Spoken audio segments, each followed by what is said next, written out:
Stock మార్కెట్లు నేడు భారీగా కుప్పకూలాయి.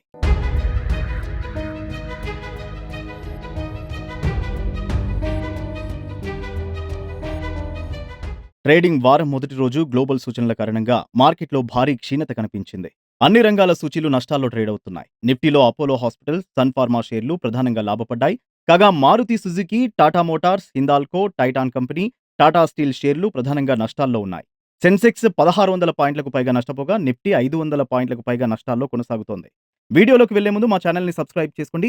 స్టాక్ మార్కెట్లు ఈ వారం మొత్తం నిరుత్సాహపరచబోతున్నాయా? 1 అవును, 2 కాదు. మీ ఆన్సర్‌ని కామెంట్ బాక్స్‌లో కామెంట్ చేయండి. బెంచ్ మార్క్ సూచీలు నిఫ్టీ, సెన్సెక్స్‌లు బలహీనమైన గ్లోబల్ సంకేతాలు, మాంద్యం, భయాలు సెక్టార్లలో సెంటిమెంట్‌ను దెబ్బతీసిన తర్వాత వరుసగా రెండవ సెషన్‌లో నష్టాలు కొనసాగుతున్నాయి. అమెరికన్ ఎకానమీలో ఆర్థిక సంక్షోభం నెలకొంటుందనే భయాలతో అంతర్జాతీయ మార్కెట్ల పతనం ప్రభావం దేశీయ స్టాక్ మార్కెట్‌పై పడింది. బీఎస్ఈ సెన్సెక్స్, ఎన్ఎస్ఈ, నిఫ్టీ సోమవారం వరుసగా రెండో సెషన్లోనూ కుప్పకూలాయి. సెన్సెక్స్ ఓ దశలో ఏకంగా 2345 పాయింట్లు పతనమై 78,636 పాయింట్లకు చేరగా నిఫ్టీ 698 పాయింట్లు కోల్పోయి 24,019 పాయింట్ల వద్ద ట్రేడ్ అవుతోంది. అన్ని రంగాల షేర్లు నష్టపోతుండగా స్మాల్, మిడ్ క్యాప్ షేర్లు భారీ నష్టాలను చవిచూస్తాయి. పలు మల్టీ బ్యాగర్ షేర్లు సైతం స్వల్ప పతనాలను నమోదు చేశాయి. అంతర్జాతీయ మార్కెట్లలో అనిశ్చితి దేశీ మార్కెట్లను దెబ్బతీసింది.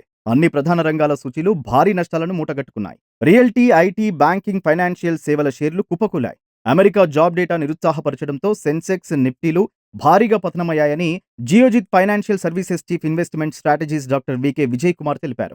జూలైలో ఉద్యోగాల సంఖ్య పడిపోవడం, అమెరికా నిరుద్యోగిత రేటు 4.3% పెరగడంతో అమెరికా ఆర్థిక వ్యవస్థ గడ్డు పరిస్థితులను ఎదుర్కొంటోందని, అది ప్రపంచవ్యాప్తంగా స్టాక్ మార్కెట్లను ప్రభావితం చేసిందని పేర్కొన్నారు. మధ్యప్రాచ్యంలో భౌగోళిక రాజకీయ ఉద్రిక్తతలు సైతం మార్కెట్ సెంటిమెంట్ను ప్రభావితం చేశాయని అంచనా వేశారు. స్టాక్ మార్కెట్ నష్టాలతో ఒక్క రోజులోనే 18 లక్షల కోట్ల ఇన్వెస్టర్ల సంపద ఆవిరైంది. స్టాక్ మార్కెట్లు కుప్పకూలాయి. ఈ రోజు ట్రేడింగ్ వారం మొదటి రోజు గ్లోబల్ సూచనల కారణంగా మార్కెట్లో భారీ క్షీణత కనిపించింది. అన్ని రంగాల సూచీలు నష్టాల్లో ట్రేడ్ అవుతున్నాయి. నిఫ్టీలో అపోలో హాస్పిటల్స్, సన్ ఫార్మా షేర్లు ప్రధానంగా లాభపడ్డాయి. కాగా Maruti Suzuki, Tata Motors, Hindalco, Titan Company, Tata Steel షేర్లు ప్రధానంగా నష్టాల్లో ఉన్నాయి. సెన్సెక్స్ 1600 పాయింట్లకు పైగా నష్టపోగా నిఫ్టీ 500 పాయింట్లకు పైగా నష్టాల్లో కొనసాగుతోంది. బెంచ్ మార్క్ సూచీలు నిఫ్టీ, సెన్సెక్స్‌లు బలహీనమైన గ్లోబల్ సంకేతాలు, మాంద్యం, భయాలు సెక్టార్లలో సెంటిమెంట్‌ను దెబ్బతీసిన తర్వాత వరుసగా రెండవ సెషన్‌లో నష్టాలు కొనసాగుతున్నాయి.